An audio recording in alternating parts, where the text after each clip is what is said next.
Hello everyone, welcome to Lazakedo. So இந்த சீரீஸ்ல நம்ம வந்து C ப்ரோக்ராமிங் லாங்குவேஜ் தான் வந்து கவர் பண்ண போறோம். ஓகேவா? ஸோ என்னோட நேம் வந்து ஸ்னேகா. நான் தான் உங்களுக்கு இந்த C ப்ரோக்ராமிங்கான சீரீஸ் வந்து ஃபுல்லா கவர் பண்ண போறேன். ஸோ இந்த C ப்ரோக்ராமிங் லாங்குவேஜ் நம்ம எதுக்கு யூஸ் பண்றோம், அதை வந்து நம்ம எப்படி யூஸ் பண்றோம், அதோட பேசிக்ஸ் ஓகேவா, அதுல இருக்கக்கூடிய வேரியபிள்ஸ்னா என்ன, ஆப்ரேட்டர்ஸ்னா என்ன அப்படின்றதுல இருந்து அட்வான்ஸ் டாபிக், பாயிண்டர்ஸ்னா என்ன, ஃபங்க்ஷன்ஸ்னா என்ன, டைனமிக் மெமரி அலோகேஷன் அதுல எப்படி பண்றது, ஸோ அதெல்லாம் என்னென்னு சொல்லிட்டு நம்ம டாப் டு பாட்டம் எல்லாமே இந்த சீரீஸ்ல கவர் பண்ண போறோம். உங்களுக்கு வேற ஏதாச்சும் வந்து சீரீஸ் இந்த மாதிரி போடணும் அப்படின்னா அது என்னன்னு சொல்லிட்டு கமெண்ட்ஸ்ல வந்து சொல்லுங்க. ஸோ ஃபர்ஸ்ட் வந்து இந்த சி அப்படின்றது நம்ம எதுக்காக யூஸ் பண்றோம் ஓகேவா, அதை வந்து யார் ஃபர்ஸ்ட் வந்து டெவலப் பண்ணதுன்னு பாத்தீங்கன்னா டெனிஸ் ரிச்சி அப்படின்றவர் தான் வந்து ஃபர்ஸ்ட் இதை வந்து நம்மளுக்கு டெவலப் பண்ணியிருக்காரு. ஓகேவா, ஸோ டெனிஸ் ரிச்சி அப்படின்றது இது வந்து உங்களுக்கு நீங்க ஏதாவது இன்டர்வியூ பாயிண்ட் ஆஃப் வியூல உங்களுக்கு இந்த மாதிரி கொஸ்டின்ஸ் வந்து கேட்கலாம். ஸோ இந்த சி அப்படின்றது ஒரு ஹை லெவல் லாங்குவேஜ். நிறைய நீங்க வந்து எந்த ஒரு லாங்குவேஜ் கத்துக்கிறதுக்கு முன்னாடியுமே இந்த சி ப்ரோக்ராமிங் கத்துக்கிட்டீங்கன்னா உங்களுக்கு ரொம்பவே ஈஸியா இருக்கும். ஏன்னா நீங்க கத்துக்க போற மோஸ்ட் ஆஃப் த லாங்குவேஜஸோட பேஸ் வந்து சியா தான் இருக்கும். எல்லாத்துலயுமே இருக்கக்கூடிய இந்த மாதிரி ஓகேவா, இந்த if else statements, for, do, இந்த மாதிரி லூப்ஸா இருக்கட்டும், இல்ல வந்து வேரியபிள்ஸா இருக்கட்டும், இல்ல டிக்ளரேஷனா இருக்கட்டும், எல்லாமே வந்து உங்களுக்கு சிமிலரா தான் இருக்கும் ஒரு அளவுக்கு. ஓகேவா, அது ப்ரோக்ராமிங் லாங்குவேஜை பொறுத்து வேற வேற வந்து சேஞ்ச் ஆகும். ஸோ இந்த சில என்ன இருக்கு அப்படின்னா லோவர் லெவல்ல நம்மளால அதை யூஸ் பண்ண முடியும். ஓகேவா, ஸோ மிஷின் லாங்குவேஜ்க்கும் ஹை லெவல் லாங்குவேஜ்க்கும் நடுவுல இருக்கக்கூடிய ஒரு பிரிட்ஜ் மாதிரி வந்து ஆக்ட் ஆகுது. அண்ட் இந்த சியை வந்து நம்ம நிறைய அப்ளிகேஷன்ஸ் ஆஃப் ப்ரோக்ராமிங்ல இதை வந்து யூஸ் பண்றோம். இப்போ ஒரு கேம் வந்து டெவலப் பண்ணா அந்த இடத்துலயும் நம்மளுக்கு வந்து இந்த சி ப்ரோக்ராமிங் லாங்குவேஜ் ஒரு இம்பார்ட்டன்ட் ரோல பிளே பண்ணுது. நீங்க இது இந்த அளவுக்கு பேசிக்ஸ் தெரிஞ்சுக்கிட்டா போதும். அடுத்தது வந்து கேரக்டர். ஸோ கேரக்டர் செட் அப்படின்றது என்னன்னா சில என்னென்ன மாதிரியான கேரக்டர்ஸ் எல்லாம் இருக்கு அப்படின்றது. ஓகேவா, இதுல வந்து செட்டு, நம்பர்ஸ், அதுக்கப்புறம் சில ஸ்பெஷல் சிம்பிள்ஸ் எல்லாம் இருக்கு. அது என்னென்ன அப்படின்னா இதுல வந்து ஃபர்ஸ்ட் ஆல்பபெட்ஸ் வந்து கண்டெயின் பண்ணுது. ஓகேவா, ஸோ ஆல்பபெட்ஸ் இதுல வந்து நம்ம யூஸ் பண்ணுவோம், அண்ட் நியூமரிக்ஸ் யூஸ் பண்ணுவோம். இந்த ஸ்பெஷல் சிம்பிள்ஸ் அப்படின்றது ஸோ இந்த மாதிரியான சிம்பிள்ஸ் எல்லாத்தையுமே நம்ம வந்து யூஸ் பண்றோம். ஓகேவா, இந்த parenthesis, curly braces, question mark and operators இதெல்லாமே இதுல வந்து யூஸ் பண்றோம். அடுத்தது இந்த character basic blocks of C சொல்லுவோம் இல்லையா, அது என்னென்னு பாத்தீங்கன்னா டோக்கன்ஸ்.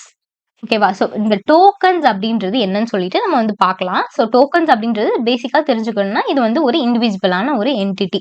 இதுல வந்து நிறைய டைப்ஸ் ஆஃப் டோக்கன்ஸ் இருக்கு. அது என்னன்னா first one identifier, keywords, constant, operator, அதுக்கப்புறம் பஞ்சுவேஷன் சிம்பிள். ஸோ இதெல்லாமே இதுல இருக்கக்கூடிய டோக்கன்ஸ். ஓகேவா, டோக்கன்ஸ் அப்படின்றது என்னன்னா இந்த 5 டைப்ஸ் ஆஃப் டோக்கன்ஸ் தான் இதுல வந்து இருக்கு. இதுக்கு அடுத்தது வந்து ஃபர்ஸ்ட் ஒன் நம்ம பார்க்க போறோம். ஃபர்ஸ்ட் டைப் டோக்கன் என்ன அப்படின்னா ஐடென்டிஃபையர் அப்படின்றது. ஸோ இந்த சி ப்ரோக்ராமிங்கை பொறுத்த வரைக்கும் இதுல வந்து உங்களுக்கு 2 டைப் ஆஃப் எலமெண்ட்ஸ் வந்து இருக்கு. ஒன்னு யூசர் டிஃபைன்ட் எலமெண்ட்ஸ்னு சொல்லுவோம், இன்னொன்னு சிஸ்டம் டிஃபைன்ட் எலமெண்ட்ஸ் அப்படின்னு சொல்லுவோம். ஓகேவா, அப்போ ஐடென்டிஃபையர் அப்படின்றது என்னன்னா இந்த எலமெண்ட்ஸ் இருக்கு இல்லையா, யூசர் டிஃபைன்டும் சிஸ்டம் டிஃபைன்டும். யூசர் டிஃபைன்ட் அப்படின்றது நம்மளா வந்து ஒரு ஃபங்க்ஷன் ஆகட்டும் இல்ல ஒரு எலமெண்ட்டை நம்மளா வந்து டிஃபைன் பண்றது. சிஸ்டம் டிஃபைன்ட் அப்படின்றது என்னன்னா இன்பில்ட்டா இருக்கக்கூடியது சிஸ்டம் டிஃபைன்ட். இப்போ இந்த ஐடென்டிஃபையர்ஸ் அப்படின்றது என்னன்னா இந்த மாதிரியான எலமெண்ட்ஸ்க்கு நம்மளா ஒரு நேம், அதை ஐடென்டிஃபை பண்றதுக்காக நம்மளா ஒரு நேம் கொடுப்போம். அதுதான் ஐடென்டிஃபையர்ஸ் அப்படின்றது. ஸோ இந்த ஐடென்டிஃபையர் அப்படின்றது வந்து ஒரு வேரியபிளா இருக்கலாம். ஓகேவா, அதாவது ஒரு வேரியபிளுக்கு நம்ம கொடுக்கக்கூடிய நேமா இருக்கலாம், இல்ல ஃபங்க்ஷனுக்கு நம்ம கொடுக்கக்கூடிய நேமா இருக்கலாம். இதெல்லாம் என்னென்னட்டு இந்த நேம்ஸ் வந்து உங்களுக்கு நம்ம ப்ரோக்ராமிங்குள்ள வந்து இந்த போடும்போது ஓகேவா, ப்ரோக்ராமிங் கோட்ல வந்து நம்ம போடும்போது இது என்னென்ன வேர்ட்ஸ்னு உங்களுக்கு வந்து கிளியரா இருக்கணும். அதுக்காக இதெல்லாமே வந்து தெரிஞ்சு வச்சுக்கோங்க. ஐடென்டிஃபையர் அப்படின்றது என்னது, இந்த மாதிரி வந்து வேரியபிள் இல்ல ஃபங்க்ஷன் இல்ல ஒரு லேபிளுக்கு வந்து நம்ம கொடுக்கக்கூடிய ஒரு நேம் தான் இந்த ஐடென்டிஃபையர் அப்படின்றது. இந்த ஐடென்டிஃபையர் வந்து லெட்டர்ஸா இருக்கலாம், இல்ல டிஜிட்டா இருக்கலாம். ஓகேவா, அது எப்படி வேணாலும் இருக்கலாம். ஸோ ஐடென்டிஃபையர்ல லெட்டர்ஸ் அண்ட் டிஜிட்ஸ் வந்து எந்த ஆர்டர்ல வேணாலும் இருக்கலாம். ஆனா ஃபர்ஸ்ட் கேரக்டர் எப்படிதான் இருக்கணும்னா லெட்டரா தான் இருக்கணும். ஓகேவா, இதுல வந்து அப்பர் கேஸ் அண்ட் லோவர் கேஸை வந்து நம்ம யூஸ் பண்ணிக்கலாம். இப்ப அடுத்தது வந்து கீவேர்ட்ஸ். ஸோ கீவேர்ட்ஸ் அப்படின்றது என்னன்னா இது வந்து சிஸ்டம் டிஃபைன் பண்ணக்கூடிய ஐடென்டிஃபையர்ஸ். அதாவது இந்த ஐடென்டிஃபையர்ஸ் அப்படின்றது யூசர் டிஃபைன்ட். ஓகேவா, யூசர் டிஃபைன்டா இருக்கட்டும் இல்ல சிஸ்டம் டிஃபைன்டா இருக்கட்டும், நம்ம கொடுக்கக்கூடிய ஒரு நேம் வேரியபிளுக்கு நம்ம அசைன் பண்றது ஐடென்டிஃபையர். கீவேர்ட்ஸ் அப்படின்றது ஏற்கனவே சிஸ்டம் வந்து நீங்க இப்ப இந்த விஷயம் பண்ண போறீங்களா, அப்ப இதுக்கு நீங்க இந்த கீவேர்டு இந்த ஐடென்டிஃபையரை யூஸ் பண்ணணும்னு சொல்லிட்டு ஏற்கனவே இருக்கும். அதுதான் இந்த கீவேர்ட்ஸ் அப்படின்றது. ஸோ கீவேர்ட்ஸ் அப்படின்றது வந்து ரிசர்வ்டு வேர்ட்ஸ். ரிசர்வ்டு வேர்ட்ஸ்னா ஏற்கனவே இந்த வேர்டுக்கு இந்த ப்ரோக்ராமிங் லாங்குவேஜ்ல இதுக்கு இதுதான் அர்த்தம் அப்படின்னு சொல்லிட்டு ஏற்கனவே அவங்க டிசைட் பண்ணி வச்சிருப்பாங்க. ஒன்னொன்னுத்துக்கும் ஒரு மீனிங் இருக்கு. அண்ட் இது எப்படி இருக்கும்னா கேஸ் சென்சிட்டிவா இருக்கும். ஆனா இங்க ஐடென்டிஃபையரை பொறுத்த வரைக்கும், அதாவது நீங்க குடுக்குறீங்க இல்லையா நேம்ஸ், அது வந்து அப்பர் கேஸா இருக்கலாம், இல்ல லோவர் கேஸா இருக்கலாம். ஓகேவா? ஆனா இந்த கீவேர்ட்ஸ் அப்படின்றது எப்படி இருக்கும்னா, இது வந்து கேஸ் சென்சிட்டிவா இருக்கும். அதாவது அப்பர் கேஸ்ல இருந்துச்சுன்னா, அப்பர் கேஸ் தான் யூஸ் பண்ணணும். இந்த மாரி இப்ப டிஃபால்ட் அப்படின்றதுக்கு நீங்க இங்க கேப்ஸ் டி குடுத்தீங்கன்னா, அது வந்து வொர்க் ஆகாது. ஓகேவா? எரர் காமிக்கும். ஆர் அந்த புரோகிராமிங் கோட் வந்து ரன் ஆகாது. ஸோ இந்த மாரி நம்மளுக்கு ப்ராப்ளம்ஸ் வரும். அதனால கீவேர்ட்ஸ் யூஸ் பண்ணும்போது ரொம்ப கேர்ஃபுல்லா இருக்கணும். சி புரோகிராமிங்க பொறுத்தவரைக்கும் நம்மளுக்கு இதுல 32 கீவேர்ட்ஸ் இருக்கு. ஸோ இந்த கீவேர்ட்ஸ் தான் இதுல இருக்கக்கூடியது. ஓகேவா? இது என்னென்ன அப்படின்னு சொல்லிட்டு சும்மா ஜஸ்ட் ஒரு ரெஃபரன்ஸ்க்கு பார்த்துக்கோங்க. நம்ம இதுல மோஸ்ட்டா யூஸ் பண்ண போறது வந்து இது இதுல வந்து என்னென்ன யூஸ் பண்ணுவோம்னா, பிரேக் யூஸ் பண்ணுவோம். ஓகேவா? பிரேக், அதுக்கப்புறம் ரிட்டர்ன், இந்த unsigned, signed, float, கான்ஸ்ட், so default இதெல்லாம் வந்து யூஸ் பண்ணுவோம். ஸ்டாட்டிக் யூஸ் பண்ணுவோம். இந்த டூ, இஃப், வைல் இதெல்லாமே வந்து யூஸ் பண்ணுவோம். ஓகேவா? மீதி இந்த டைப், டெஃப் இதெல்லாம் நம்ம கொஞ்சம் அட்வான்ஸா போகும்போது இந்த கான்செப்ட்ஸ்லாம், இந்த கீவேர்ட்ஸ்லாம் வந்து நம்ம யூஸ் பண்ணுவோம். அது என்னன்னு சொல்லிட்டு நம்ம அப்புறமா பார்க்கலாம். அடுத்தது வேரியபிள். ஸோ வேரியபிள் அப்படின்றது என்னன்னா, ஏதோ ஏதோ ஒரு கண்டெய்னர் இருக்குன்னு வச்சுக்கோங்க. ஓகேவா? இப்ப இது வந்து ஒரு கண்டெய்னர். இத தான் நம்ம என்னன்னு சொல்லுவோம்னா, வேரியபிள் அப்படின்னு சொல்லுவோம். ஸோ இந்த வேரியபிள்ல நம்ம என்ன பண்றோம்னா, ஏதோ ஒரு வேல்யூவ நம்ம ஸ்டோர் பண்ணி வைப்போம். ஸோ வேரியபிள் அப்படின்றது என்னன்னா, ஒரு வேல்யூவ நம்மளுக்கு ஸ்டோர் பண்ணி வைக்கக்கூடிய ஒரு கண்டெய்னர் தான் வந்து வேரியபிள். இப்ப இந்த வேரியபிள் வந்து எப்படி வேணாலும் இருக்கலாம். ஓகேவா? அது வந்து லெட்டர்ஸா இருக்கலாம், இல்ல டிஜிட்ஸா இருக்கலாம், அப்படி இல்லன்னா ஒரு அண்டர்ஸ்கோர் இருக்கக்கூடிய கேரக்டரா இருக்கலாம். ஆனா இது வந்து ஒரு மெமரிய வந்து இதுல சிஸ்டம்ல வந்து இது ஒரு ஸ்பெசிபிக் மெமரிய வந்து ஆக்குபை பண்ணும். அண்ட் இந்த வேரியபிள் எப்படி இருக்கும்னா, ஏதோ ஒரு பர்ட்டிகுலர் டைப்ப சேர்ந்ததா இருக்கும். இப்ப இங்க இருக்கு இல்லையா? ஸோ இது எல்லாமே என்னன்னா, டைப் ஆஃப் அந்த வேரியபிள் வந்து எந்த டைப்ப சேர்ந்தது? அது வந்து கேரக்டரா இருக்கலாம். ஓகேவா? ஸோ கேரக்டர் அப்டின்னா, அந்த வேரியபிளோட டைப் வந்து கேர்ன்னு சொல்லி நம்ம சொல்லுவோம். ஒருவேள அது வந்து நம்பர்ஸ் இன்டிஜர்ஸா இருந்துச்சுன்னா, இன்ட் அப்டின்னு சொல்லுவோம். அதுதான் டேட்டா டைப்ஸ். ஓகேவா? இதெல்லாமே வந்து டேட்டா டைப்ஸ். அந்த வேரியபிள் அதாவது அந்த கண்டெய்னருக்குள்ள இருக்கக்கூடிய டேட்டாவோட டைப் என்ன அப்டின்னு சொல்லிட்டு. ஓகேவா? இதுதான் வேரியபிள். வேரியபிள்னா என்ன? டேட்டா டைப்னா என்ன? அந்த வேரியபிள் எதுக்கு யூஸ் பண்றோம்னா, ஒரு வேல்யூவ ஸ்டோர் பண்ணி வைக்கிறதுக்காக. ஓகேவா? இப்போ இதுதான் இதுல இருக்கக்கூடிய டைப்ஸ். இத வந்து சும்மா நீங்க என்னன்னு பார்த்துக்கோங்க. இது வந்து கேரக்டர், இது வந்து இன்டிஜர், ஃப்ளோட் அப்படின்றது நம்ம வந்து இந்த பாயிண்ட் வச்சு டெசிமல் வேல்யூஸ். அடுத்தது டபுள் அப்படின்றது என்னன்னா, இதுவும் ஃப்ளோட்டிங் பாயிண்ட் வேல்யூ மாதிரியே தான். பட் அதோட அந்த சைஸ் மட்டும் வந்து சேஞ்ச் ஆகும். அடுத்தது வாய்ட் அப்படின்றது என்னன்னா, எந்த ஒரு டைப்லயுமே வராது. அதாவது எம்ப்டின்ற மாரி. ஓகேவா? இதுக்கு அடுத்தது வந்து நம்ம பார்க்க போறது கான்ஸ்டன்ட்ஸ். ஸோ கான்ஸ்டன்ட் அப்படின்றது என்னது?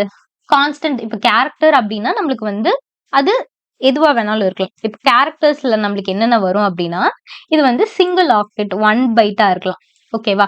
சோ அது வந்து ஒரு இன்டிஜர் டைப் தான் நார்மலா கேரக்டர் அப்படின்றது. அதே ஸ்ட்ரிங் அப்படின்றத நம்ம யூஸ் பண்ணும்போது அது வந்து ஆல்பபெட்ஸ வந்து டினோட் பண்ணும். இப்ப கான்ஸ்டன்ட் அப்படின்றது என்னன்னா, ஒன்லி நம்பர்ஸ். ஓகேவா? ஒன்லி நம்பர்ஸ் இருக்கிறது தான் வந்து என்னன்னா கான்ஸ்டன்ட்ஸ் அப்படின்றது. இந்த கான்ஸ்டன்ட் அப்படின்றது வந்து எப்படி இருக்கும்னா, இதோட வேல்யூஸ வந்து நம்மளால சேஞ்ச் பண்ண முடியாது. ஓகேவா? சோ வேரியபிள் அண்ட் கான்ஸ்டன்ட்க்கு என்ன டிஃபரன்ஸ் அப்படின்னா, இப்ப வேரியபிள் நம்ம வந்து ஒரு வேரியபிள் வந்து கிரியேட் பண்றோம். a ஈக்குவல் டூ 10 அப்படின்னு சொல்லிட்டு. ஓகேவா? அப்போ இது என்னன்னா, இது வந்து வேரியபிள். சோ இந்த வேரியபிளோட வேல்யூ நம்ம குடுக்க வந்து ரன் டைம் ஆர் கம்பைல் டைம்ல வந்து சேஞ்ச் ஆகும். ஓகேவா? Run time and compile time அது என்னன்னு சொல்லிட்டு நான் சொல்றேன். இந்த மாரி வேரியபிளோட வேல்யூ வந்து வேரி ஆகும். ஆனா இது வந்து ஒரு கான்ஸ்டன்ட். இதோட வேல்யூ நம்மளுக்கு என்ன ஆகாதுன்னா, சேஞ்ச் ஆகாது. ஓகேவா? கான்ஸ்டன்ட் அப்படின்றது என்னன்னா, ஆல்டர் பண்ண முடியாது அதோட வேல்யூவ. இதுக்கு எக்ஸாம்பிள் தான் 1 அப்படின்னா 2.5. ஒண்ணு இன்டிஜர் இது வந்து என்னன்னா 2.5 அப்படின்றது வந்து ஃப்ளோட். இப்ப ஏற்கனவே சொன்ன மாரி இந்த ஐடென்டிஃபையர வந்து நம்ம யூஸ் பண்ணலாம். ஓகேவா? சோ ஒரு ஐடென்டிஃபையரையும் நம்ம என்ன பண்ணலாம்னா, அத ஒரு கான்ஸ்டன்ட் அப்படின்னு சொல்லலாம். இப்போ பை அப்படின்றது இருக்கு இல்லையா? இப்ப பை ஈக்குவல் டூ 3.14ன்னு சொல்றோம். அப்போ இந்த பை அப்படின்றது என்னன்னா, இது வந்து ஒரு கான்ஸ்டன்ட். ஓகேவா? சோ இந்த பை அப்படின்றதுல வந்து நம்ம 3.14 அப்படின்றத ஸ்டோர் பண்ணி வைக்கிறோம். அப்ப இது என்னன்னா, இது வந்து ஒரு கான்ஸ்டன்டான வேல்யூ. இது வந்து சேஞ்ச் ஆகாது. சோ இந்த பை அப்படின்றதுக்கு வந்து ப்ரீ டிஃபைன்டா ஒரு வேல்யூ இருக்கு. சோ இதோட வேல்யூ வந்து சேஞ்சே ஆகாது. ஓகேவா?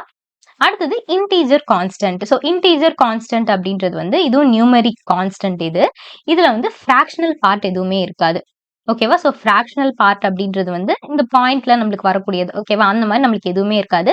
இதுல இன்டிஜர் கான்ஸ்டன்ட்ல 3 டைப்ஸ் இருக்கு. ஒன்னு டெசிமல், இன்னொன்னு ஆக்டல், இன்னொன்னு வந்து ஹெக்ஸாடெசிமல். ஓகேவா? இதுதான் இதுல இருக்கக்கூடிய இந்த கான்ஸ்டன்ட்ஸ். அடுத்தது ஃப்ளோட்டிங் பாயிண்ட் கான்ஸ்டன்ட்னா என்ன? ஸோ ஃப்ளோட்டிங் பாயிண்ட்னாலே நம்மளுக்கு தெரிஞ்சிருக்கும். ஃப்ளோட்டிங் அப்படின்றது என்னன்னா, இந்த மாரி டெசிமல்ல வந்து வர்றது. இது ஒரு நியூமெரிக் கான்ஸ்டன்ட். இதுல வந்து ஃபிராக்ஷனல் ஃபார்மும் இருக்காது, எக்ஸ்போனன்ட் ஃபார்மும் இருக்காது. ஓகேவா? அதாவது இது பவர்லயும் இருக்காது, இதோடைய ஃபிராக்ஷனல் ஃபார்மும் இருக்காது. ஓகேவா? இந்த மாரி இருக்கிறது வந்து ஃப்ளோட்டிங் பாயிண்ட். அடுத்தது கேரக்டர் கான்ஸ்டன்ட் அப்படின்றது என்னன்னா, இது வந்து ஒரு சிங்கிள் கொட்டேஷன் மட்டும் யூஸ் பண்ணுச்சு அப்படின்னா, அது வந்து கேரக்டர் கான்ஸ்டன்ட்னு சொல்லுவோம். இப்ப ஏதோ ஒரு டெக்ஸ்ட் ஓகேவா? இப்ப இது இங்க வந்து ஏன்னு குடுத்துருக்காங்க இல்லையா? சோ இந்த மாரி நம்ம வந்து சிங்கிள் கொட்டேஷன யூஸ் பண்ணி மென்ஷன் பண்ணும்போது, அது கேரக்டர் கான்ஸ்டன்ட். அதாவது அது வந்து ஒரே ஒரு லெட்டர தான் நம்மளுக்கு வந்து ஸ்பெசிஃபை பண்ணியிருக்கோம். அது அப்பர் கேஸா இருக்கலாம், லோவர் கேஸா இருக்கலாம். அதே ஸ்ட்ரிங் கான்ஸ்டன்ட்ன்னு நம்ம சொல்லும்போது, இந்த மாரி series of text series of characters தான் வந்து ஸ்ட்ரிங் அப்படின்றது. அப்போ இது வந்து நம்ம டபுள் கொட்டேஷன்ல மென்ஷன் பண்ணுவோம். இது வந்து ஸ்ட்ரிங். கேரக்டர் அப்படின்றது இந்த மாரி ஒரு சிங்கிள் கேரக்டர் இருக்கிறது அண்ட் சிங்கிள் கொட்டேஷன்ல இத வந்து நம்ம மென்ஷன் பண்ணியிருக்கோம். அதுக்கு அடுத்தது வந்து எஸ்கேப் சீக்வென்ஸ். ஸோ இந்த எஸ்கேப் சீக்வென்ஸ் வந்து நம்ம பேசிக் ப்ரோகிராமிங்ல யூஸ் பண்ண மாட்டோம். பட் நம்ம வந்து கொஞ்சம் அட்வான்ஸா வந்து போகும்போது ஓகேவா? ஸோ அட்வான்ஸ் கொஞ்சம் இந்த பேசிக் டைப்ஸ், இந்த டேட்டா டைப்ஸ், லூப்ஸ், ஸோ அந்த இடத்துலலாம் போகும்போது டேட்டா டைப்ஸ்ல யூஸ் பண்ண மாட்டோம். பட் லூப்ஸ்க்கு போகும்போது இத வந்து அங்கங்க யூஸ் பண்ணுவோம். ஓகேவா? இத வந்து எதுக்கு அப்டின்னா, நம்மளுடைய வொர்க்க இன்னும் கொஞ்சம் சிம்பிள் ஆக்குறதுக்காக. நம்ம வந்து இப்ப பேக் ஸ்பேஸ்க்கு நம்ம என்ன பண்ணலாம் அப்டின்னா, இந்த ஸ்லாஷ் பி அப்படின்றத யூஸ் பண்ணலாம். அண்ட் நியூ லைன்க்கு இத யூஸ் பண்ணலாம். பேக் ஸ்லாஷ் என் அப்படின்றத. அடுத்தது ஃபார்ம் ஃபீடுக்கு இத வந்து யூஸ் பண்ணலாம். ரிட்டர்னுக்கு வந்து பேக் ஸ்லாஷ் ஆர் அப்படின்றத யூஸ் பண்ணலாம். இந்த மாரி இந்த கேரக்டர்ஸ் என்னென்ன அப்படின்றத மட்டும் தெரிஞ்சு வச்சுக்கோங்க. எதுக்கு எந்த பர்ப்பஸ்க்கு நம்ம வந்து என்ன கேரக்டர் யூஸ் பண்றோம் அப்படின்னு சொல்லிட்டு இத தெரிஞ்சு வச்சுக்கிட்டா போதும். ஓகேவா? எஸ்கேப் சீக்வென்ஸ் அப்படின்றது என்னன்னா, இது வந்து ஒரு ஸ்பெஷல் மீனிங் வந்து இதுக்கு வந்து இருக்கும். ஸோ நீங்க இந்த பேக்ஸ் பேக் ஸ்லாஷ் பி அப்படின்றத யூஸ் பண்ணீங்கன்னா, இதுக்கு வந்து ஒரு ஸ்பெஷல் மீனிங் இருக்கும். அது அந்த வொர்க்க மட்டும் தான் இது வந்து பண்ணும். ஓகேவா? ஸோ கம்பைலருக்கு வந்து தெரியும். நீங்க இத குடுக்குறீங்க. இப்ப பேக் ஸ்லாஷ் என் அப்படின்றத குடுக்குறீங்க அப்படின்னா, நீங்க இது என்ன நீங்க சொல்ல வரீங்க? ஸோ குடுக்கும்போது நீங்க நியூ லைன்க்கு என்டர் ஆகணும்னு சொல்றீங்க அப்படின்றத அது வந்து அண்டர்ஸ்டாண்ட் பண்ணிக்கும். இந்த மாரி இருக்கிறது தான் எஸ்கேப் சீக்வென்ஸ் அப்படின்றது. ஸோ அடுத்தது வந்து ஆப்பரேட்டர்ஸ் இன் சி. ஸோ ஆப்பரேட்டர்ஸ் இன் சி அப்படின்றது இது வந்து ரொம்ப ஒரு முக்கியமான பார்ட். ஓகேவா? இதுல வந்து நம்ம அதிகமா வந்து ஹோம் ஒர்க் பண்ண போறோம். அண்ட் உங்களுக்கு இந்த கிளாஸஸ்லயே நான் உங்களுக்கு வந்து சில ஹோம் ஒர்க்ஸ் மாரிலாம் வந்து நீங்க பிராக்டிஸ் பண்றதுக்கும் பிராக்டிஸ் கொஸ்டின்ஸும் வந்து உங்களுக்கு தருவேன். ஸோ அதையும் நீங்க பண்ணீங்கன்னா உங்களுக்கு இன்னுமே ரொம்ப ஈஸியா இருக்கும். அண்ட் இப்ப இந்த ஆப்பரேட்டர்ஸ் அப்படின்றதுல வந்து நம்மளுக்கு இருக்கக்கூடியது இதுதான். ஓகேவா? Arithmetic operator. ஸோ ஆப்பரேட்டர்னா நம்மளுக்கு தெரியும் இல்லையா? பிளஸ், மைனஸ், அடுத்தது மல்டிப்ளிகேஷன், டிவிஷன். ஸோ இதெல்லாமே நம்மளுக்கு இந்த ஆப்பரேட்டர்ஸ்ல வந்து வரும். இது வந்து 2 வேரியபிள்ஸ் ஆர் 2 வேல்யூஸ்க்கு நடுவுல ஏதோ ஒரு ஆப்பரேஷன பெர்ஃபார்ம் பண்றதுக்கு யூஸ் பண்றது தான் இது ஆப்பரேட்டர்ஸ் அப்படின்றது. இதுல நம்மளுக்கு arithmetic, increment and decrement, assignment, relational, logical, conditional, bitwise, special. So இதெல்லாமே இருக்கு. இப்ப இந்த வீடியோ ஜஸ்ட் பேசிக்ன்றனால நீங்க இந்த வேர்ட்ஸ்க்கு வந்து கொஞ்சம் வந்து ஃபெமிலியர் ஆயிக்கோங்க. இந்த வேர்ட்ஸ் என்னென்ன அப்படின்னு சொல்லிட்டு. அப்ப அத வந்து ப்ரோகிராமிங் நம்ம போடும்போது அதுல வந்து உங்களுக்கு இன்னுமே ஈஸியா இருக்கும். அடுத்தது அரித்மெட்டிக் ஆப்பரேட்டர்ஸ் அப்படின்றது இதெல்லாம் அரித்மெட்டிக்ல வந்து வரும். Plus, minus, multiplication, division and modulo இதெல்லாமே உங்களுக்கு அரித்மெட்டிக்ல வரும். அடுத்தது இன்கிரிமெண்ட் அண்ட் டிக்ரிமெண்ட் அப்படின்னு இருக்கு. இந்த இடத்துல நம்ம வந்து நெறைய பேருக்கு இந்த இடத்துல வந்து கன்ஃப்யூஷன் இருக்கும். ஓகேவா? பட் அது வந்து ரொம்ப ஈஸியானது. ரொம்ப ஈஸியான டாபிக். அது என்னன்னு சொல்லிட்டு ரொம்ப ஈஸியான கான்செப்ட்ஸோட நம்ம வந்து பார்க்கலாம். ஸோ பிளஸ் அப்படின்னு யூஸ் பண்ணோம்னா அது வந்து இன்கிரிமெண்ட். அதே மைனஸ் அப்படின்னு யூஸ் பண்ணும்போது அது வந்து டிக்ரிமெண்ட். ஓகேவா? ஸோ இந்த பிளஸ் யூஸ் பண்ணும்போது என்ன ஆகுதுன்னா, அந்த வேல்யூவ இது வந்து ஒண்ணு ஆட் பண்ணும். ஒன் வேல்யூவ வந்து ஏற்கனவே இருக்க வேல்யூக்கு அது வந்து ஆட் பண்ணும். ஓகேவா? டிக்ரிமெண்ட் அப்படின்றது மைனஸ் அப்படின்றது ஏற்கனவே இருக்க வேல்யூல இருந்து ஒரு வேல்யூவ அது வந்து கம்மி பண்ணும். இதுதான் டிக்ரிமெண்ட் அப்படின்றது. இப்போ இங்க ஒண்ணு குடுத்துருக்காங்க. ஸோ இன்ட் ஏ. ஸோ இன்ட் அப்படின்றது வந்து டேட்டா டைப். ஏ அப்படின்றது வந்து வேரியபிள். இது வந்து அதுல இருக்கக்கூடிய வேல்யூ. ஓகேவா? ஏன்ற வேரியபிள்ல ஸ்டோர் ஆயிருக்கக்கூடிய வேல்யூ. இப்ப இந்த டேட்டா டைப் இன்ட் ஏ இருக்கு இல்லையா? இந்த இன்ட் ஏல நம்மளுக்கு 10 அப்படின்றது இருக்கு. அண்ட் பில 100 அப்படின்றது இருக்கு. இப்ப இந்த இடத்துல நம்ம வந்து என்ன பண்றோம்னா, இன்கிரிமெண்ட் பண்றோம். பிளஸ் ஏ அப்படின்றது வந்து நம்மளுக்கு ஃபர்ஸ்ட் இந்த இன்கிரிமெண்ட் வந்து ஃபர்ஸ்ட் இருந்துச்சு அப்படின்னா என்ன அர்த்தம்னா, ஃபர்ஸ்ட் இந்த வேல்யூவ இது கூட வந்து ஆட் பண்ணி மறுபடியும் வந்து அதுல ஸ்டோர் பண்ணிடும். ஓகேவா? அதே மைனஸ் அப்படின்னா ஃபர்ஸ்ட் அந்த வேல்யூவ சப்ட்ராக்ட் பண்ணி அதுக்கப்புறம் அதிலேயே வந்து ஸ்டோர் பண்ணிடும். ஓகேவா? இதுதான் இன்கிரிமெண்ட் அண்ட் டிக்ரிமெண்ட். அண்ட் இந்த மாரி ஏ பிளஸ் இப்படின்ற ஒரு கான்செப்ட் யூஸ் பண்ணுவோம். அது என்னன்னு சொல்லிட்டு நம்ம வந்து ப்ரோகிராமிங் போடும்போது அது என்ன அப்படின்னு சொல்லிட்டு நான் உங்களுக்கு கிளியரா சொல்றேன். அடுத்தது இந்த சில இருக்கக்கூடிய அசைன்மென்ட் ஆப்பரேட்டர். ஸோ அசைன்மென்ட்ன்ற நேம்லயே நம்மளுக்கு தெரியும். வேல்யூவ அசைன் பண்றதுக்காக நம்ம யூஸ் பண்றது தான் இது அசைன்மென்ட் ஆப்பரேட்டர்ஸ் அப்படின்றது. ஓகேவா? ஈக்குவல் டூ அப்படின்றது நம்மளுக்கு தெரியும். ஸோ இது வந்து ஈக்குவல். அதாவது 2மே வந்து ஈக்குவலா இருக்கு அப்படின்னு சொல்லிட்டு. இதுலயே நம்மளுக்கு வந்து இந்த பிளஸ் ஈக்குவல் டூ ஓகேவா? ஸோ பிளஸ் ஈக்குவல் டூ அப்படின்றது ஒண்ணும் இல்ல. இந்த இப்ப ஏதோ ஒண்ணு இங்க வந்து ஏ குடுத்துருக்காங்க. ஓகேவா? ஏ பிளஸ் ஈக்குவல் டு பி அப்படின்னா இங்க உங்களுக்கு ஃபர்ஸ்ட் என்ன குடுத்துருக்காங்க? ஏ குடுத்துருக்காங்களா? அப்போ இந்த ஏன்ற வேரியபிள்ல நீங்க என்ன பண்ண போறீங்கன்னா, ஏவையும் இந்த ஈக்குவல் டூக்கு அடுத்ததா இருக்கக்கூடியதையும் ஆட் பண்ணி இந்த ஏலயே வந்து நீங்க ஸ்டோர் பண்ணி வைக்க போறீங்க. ஓகேவா?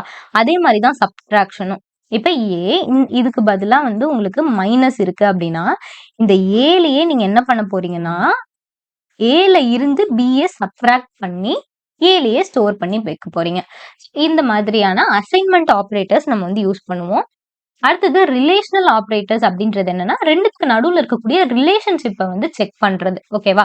நம்மளுக்கு இந்த எக்ஸ்பிரஷன்ஸ பொறுத்தவரைக்கும் ஆப்பரேட்டர்ஸ் அண்ட் ஆப்பராண்ட்ஸ் அப்படின்னு சொல்லிட்டு 2 இருக்கு. ஓகேவா? ஸோ ஆப்பரேட்டர் அப்படின்றது என்னன்னா, இந்த சிம்பல்ஸ் நம்ம யூஸ் பண்றோம் இல்லையா? இதெல்லாமே வந்து ஆப்பரேட்டர் அப்படின்ட்டு. இங்க நம்ம யூஸ் பண்ணக்கூடிய இந்த வேரியபிள்ஸ தான் வந்து நம்ம ஆப்பராண்ட்ஸ் அப்படின்னு சொல்லிட்டு சொல்லுவோம். இப்போ இந்த 2 ஆப்பரண்ட்ஸ்க்கு நடுவுல இருக்கக்கூடிய ரிலேஷன்ஷிப்ப செக் பண்ண யூஸ் பண்றது தான் ரிலேஷனல் ஆப்பரேட்டர்ஸ் அப்படின்றது. இப்ப இந்த ரிலேஷன் நம்மளுக்கு ஒரு வேள ட்ரூவா இருந்துச்சு அப்படின்னா, அது வந்து நம்மளுக்கு 1. ஸோ ரிலேஷன் அப்படின்றது என்னன்னா, இப்ப நீங்க வந்து 2 வேல்யூ எடுத்துக்கிறீங்க. 2 வேல்யூவ 5 அண்ட் 3 வந்து சிஸ்டம் கிட்ட இன்புட்டா குடுத்து, இது 2மே வந்து ஈக்குவல் டூவா இருக்கா? அப்படின்னு சொல்லிட்டு எனக்கு செக் பண்ணி சொல்லு அப்படின்னு நம்ம சொல்றோம். அப்ப இது ஈக்குவல் டூவா இருந்துச்சு அப்படின்னா, இப்ப நீங்க 5 அண்ட் 5 வந்து குடுக்குறீங்க. 5 ஈக்குவல் டூ 5 ஆன்னு கேட்கிறீங்க. அப்போ இது என்னது? ட்ரூ. 2மே ஈக்குவலா இருக்கு. அப்ப நம்மளுக்கு 1 அப்படின்றத ரிட்டர்ன் பண்ணும். அதே நீங்க வந்து 5 ஈக்குவல் டூ 3ன்னு குடுக்கும்போது, இது வந்து நம்மளுக்கு ஃபால்ஸ். அப்ப இது 0ன்றத வந்து ரிட்டர்ன் பண்ணும். ஓகேவா? இப்போ இந்த இடத்துல உங்களுக்கு ஒரு கன்ஃப்யூஷன் வரலாம். அது என்ன அப்படின்னா, இப்ப நம்ம ஏற்கனவே வந்து ஈக்குவல் டூ இங்க ஒண்ணு பார்த்தோம். ஈக்குவல்ஸ் அப்படின்னு சொல்லிட்டு. ஸோ இந்த ஈக்குவல்ஸ் இது வந்து நம்ம அசைன்மென்ட் ஆப்பரேட்டர்ல யூஸ் பண்ணுவோம். அதாவது வேல்யூவ அசைன் பண்றதுக்காக ஒரே ஒரு ஈக்குவல்ஸ் சிம்பல் இருந்துச்சு அப்படின்னா, வேல்யூவ நீங்க அசைன் பண்றீங்க. இப்ப ஏ ஈக்குவல் டூ 3 அப்படின்னா, ஏ அப்படின்றதுல 3ய வந்து ஸ்டோர் பண்ணி வைக்கிறீங்கன்னு அர்த்தம். அதே ஏ இப்ப இதுல வந்து 5 ஈக்குவல் டூன்னு குடுத்துருக்காங்க. அதாவது 2 ஈக்குவல்ஸ் குடுத்துருக்காங்களா, இத வந்து நம்ம ஈக்குவல் டூ அப்படின்னு சொல்லுவோம். டபுள் ஈக்குவல்ஸ் இருந்துச்சுன்னா, அது ஈக்குவல் டூ. இதுக்கு என்ன அர்த்தம் அப்படின்னா, லெஃப்ட் சைட்லயும், ரைட் சைட்லயும் உங்களுக்கு சேமா இருக்குதா அப்படின்னு பார்க்கணும். அப்போ இப்ப இதே மாரி நீங்க இங்க ஏ ஈக்குவல் டூ 3 அப்படின்னு குடுக்குறீங்க. இதுக்கு என்ன அர்த்தம்னா, இந்த ஏன்றதுல ஏற்கனவே ஏதோ ஒரு வேல்யூ வந்து ஸ்டோர் ஆகி இருக்கும். ஓகேவா? இங்க ஏன்றதுக்கு நம்ம ஏற்கனவே 3ன்னு குடுத்துருக்கோம். இதுதான் வந்து ஏல இருக்கக்கூடிய வேல்யூ. இப்ப இதுக்கு நம்ம வந்து 4ன்னு குடுத்துக்கலாம். ஓகேவா? இப்ப ஏ அப்படின்றதுல உங்களுக்கு வந்து 4 அப்படின்ற வேல்யூ இருக்கு. இப்போ ஏ ஈக்குவல் டூ 3யா அப்படின்ட்டு நீங்க என்ன பண்றீங்கன்னா, சிஸ்டம் கிட்ட தான் கேட்கறீங்க. ஓகேவா? அப்போ இது என்ன பண்ணும்னா, ஏன்றதுல உங்களுக்கு ஏற்கனவே 4ன்றது தான் இருக்கு. அப்போ இந்த 4ம் 3யும் லெஃப்ட் சைடும், ரைட் சைடும் ஈக்குவலா இருக்குதா அப்படின்னு சொல்லிட்டு தான் இது செக் பண்ணும். ஸோ இதுதான் இந்த சிங்கிள் ஈக்குவல் டூக்கும், டபுள் ஈக்குவல் டூன்னு இருக்கிறதுக்கும் இருக்கக்கூடிய டிஃபரன்ஸ். ஓகேவா? இந்த மாரி இந்த ரிலேஷனல் ஆப்பரேட்டர்ஸ நீங்க வந்து எங்க யூஸ் பண்ணுவீங்க அப்படின்னா, டிசிஷன் மேக்கிங். ஓகேவா? லூப்ஸ்ல நீங்க இத வந்து யூஸ் பண்ணுவீங்க. டிசிஷன் மேக்கிங் இப்ப வந்து இஃப் கண்டிஷன் நம்ம பார்ப்போம். ஸோ அந்த இடத்துலலாம் இத எப்படி யூஸ் பண்றோம்னு சொல்லிட்டு நம்ம பார்க்கலாம். இதுதான் வந்து சி புரோகிராமிங்ல இருக்கக்கூடிய பேசிக்கான கான்செப்ட்ஸ். இந்த கான்செப்ட் தெரிஞ்சிருச்சுனாலே உங்களுக்கு வந்து அட்வான்ஸ்க்கு போறதுக்கு கொஞ்சம் ஈஸியாவே இருக்கும். அண்ட் அதுல இருக்கிறதும் இந்த பேசிக்ஸும் அட்வான்ஸும் என்ன பண்ணா கம்ப்ளீட்டா வந்து உங்களுக்கு டிஃபர் ஆகும். ஆனா இந்த பேசிக் தெரிஞ்சிருச்சுன்னா, நீங்க அந்த கான்செப்ட்ட அண்டர்ஸ்டாண்ட் பண்ணிக்கிட்டீங்கன்னா, உங்களுக்கு ரொம்பவே ஈஸியா இருக்கும். ஸோ இந்த வீடியோ உங்களுக்கு யூஸ்ஃபுல்லா இருக்கும்னு நினைச்சீங்கன்னா, அண்ட் இந்த மாரி நிறைய வீடியோஸ்க்கு நம்ம சேனல வந்து லைக் பண்ணுங்க, ஷேர் பண்ணுங்க அண்ட் சப்ஸ்கிரைப் பண்ணுங்க. கூடவே அந்த பெல் ஐகானையும் பிரஸ் பண்ணிக்கோங்க. Thank you.